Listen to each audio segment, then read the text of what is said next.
Assalamualaikum warahmatullahi wabarakatuh. Kembali lagi di channel Guru Are You Family. Sebelum ke video jangan lupa di subscribe, di like, di komen ya.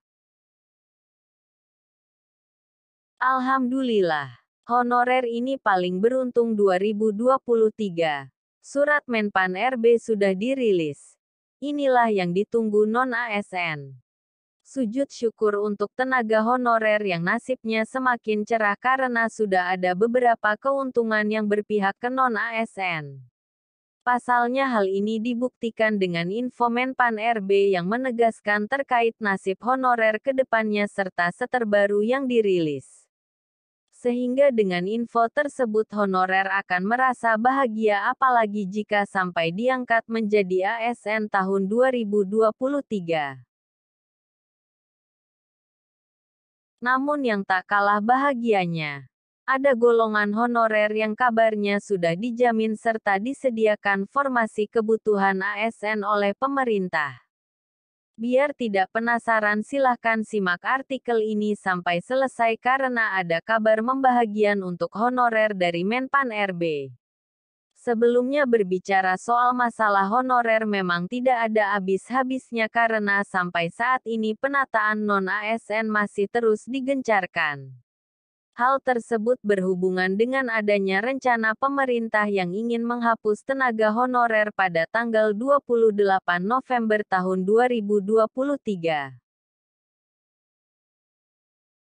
Di mana penghapusan tersebut sudah tercantum di dalam Surat Menpan RB nomor 185-M.SM, pukul 2:03, 2022.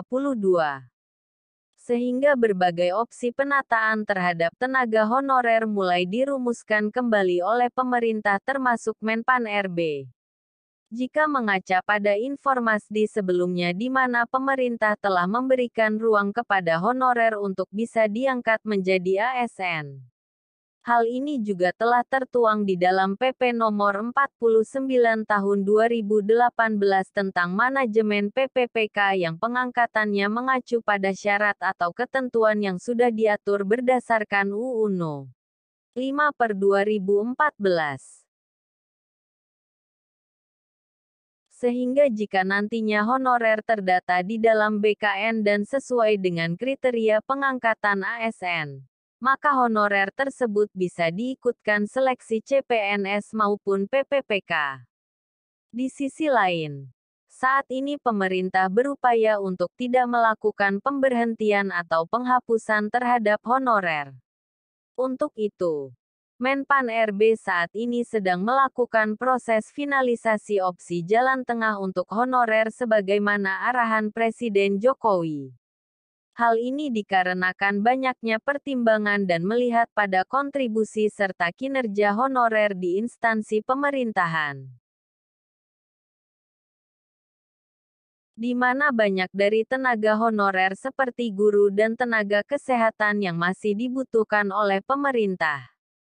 Apalagi ada pekerjaan yang nyatanya tidak bisa dikerjakan oleh ASN, tetapi bisa dikerjakan oleh para tenaga honorer. Secara faktual, memang tenaga non-ASN berperan dalam pelayanan publik, sangat membantu dalam penyelenggaraan pelayanan publik seperti soal pendidikan, kesehatan, maupun pelayanan publik lainnya. Jelas Anas yang dilansir dari menpan.go.id. Sehingga kekhawatiran honorer untuk dihapus oleh pemerintah semakin kecil dari adanya fakta dan pertimbangan tersebut.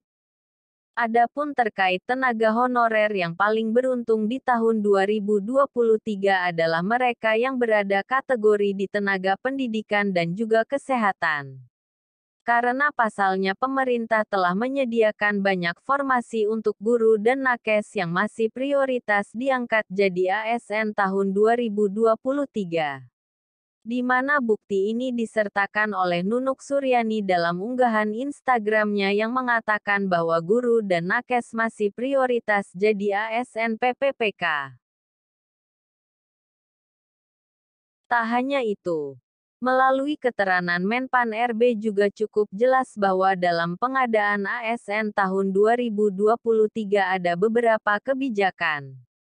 Di mana kebijakan yang pertama pemerintah akan memfokuskan pengangkatan ASN pada pelayanan dasar yaitu tenaga pendidikan dan kesehatan.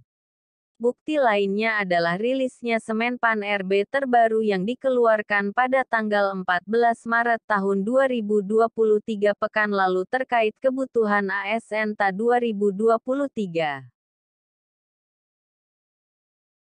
Yaitu setersebut bernomor B-521-M.SM, pukul 1, 2023. Yang ditunjukkan Unruk pemerintah pusat dan juga daerah. Agar lebih jelas begini poin-poin penting yang ada pada Semenpan RB nomor B-521-M.SM, pukul 1, 2023 tersebut. Pengadaan ASN tahun 2023 instansi pusat. 1. Instansi pusat bisa mengusulkan kebutuhan CPNS dan PPPK. 2. Usulan kebutuhan CPNS hanya ada pada jabatan di bidang kejaksaan, bidang kehakiman, bidang intelijen, dan juga tenaga dosen. 3. Merujuk huruf A. Usulan kebutuhan CPNS untuk jabatan pelaksana berpedoman pada Peraturan Menteri PAN-RB Nomor 45 Tahun 2022 dan Keputusan Menteri PAN-RB Nomor 1103 Tahun 2022. 4. Kebutuhan tenaga dosen berdasarkan data kebutuhan dari Kemdikbudristek. 5. Usulan kebutuhan PPPK untuk JF mengacu pada Permenparp mengenai nomenklatur masing-masing JF dan juga Keputusan Menparp Nomor 158 Tahun 2023 dengan tetap mempertimbangkan syarat kualifikasi pendidikan sesuai dengan rekomendasi dari instansi pembina dan 6. Kebutuhan tenaga kesehatan merujuk pada data kebutuhan dari Kementerian Kesehatan. Pengadaan ASN tahun 2023 instansi daerah. 1. Usulan kebutuhan PPPK diprioritaskan untuk memenuhi kebutuhan pegawai di bidang pelayanan dasar pendidikan dan kesehatan pada satuan, unit kerja di daerah terpencil, tertinggal, dan terluar. 2. Usulan kebutuhan PPPK untuk jabatan fungsional berpedoman pada Peraturan Menpan RB Nomor 158 Tahun 2023. Dengan syarat kualifikasi pendidikan sesuai rekomendasi dan instansi pembina. 3. Kebutuhan tenaga guru merujuk pada kebutuhan dari Kementerian Pendidikan Kebudayaan, Riset dan Teknologi, dan 4. Kebutuhan tenaga kesehatan merujuk pada data kebutuhan dari Kementerian Kesehatan, di mana di dalam tersebut juga tertuliskan keterangan anggaran sebagaimana berikut. Usulan kebutuhan ASN tahun anggaran 2023 harus memperhatikan ketersediaan anggaran APBN PBD dengan prinsip zero growth, kecuali untuk pemenuhan ASN bidang pelayanan dasar di bidang pendidikan dan kesehatan. Diuraikan secara tertulis. Sehingga dapat diketahui bahwa mengacu kepada kebutuhan pengadaan ASN 2023 yang ditunjukkan kepada pemerintah pusat maupun daerah, maka tenaga pendidikan dan juga kesehatan masih tergolong dalam pengadaan ASN tahun 2023. Sehingga kesempatan honorer yang ada di bidang ini bisa terkabul menjadi ASN. Demikian. Terkait informasi alhamdulillah honorer ini paling beruntung 2023. Surat Menpan RB sudah dirilis inilah yang ditunggu non-ASN. Semoga membantu. Terima kasih. Semoga bermanfaat. Wassalamualaikum warahmatullahi wabarakatuh.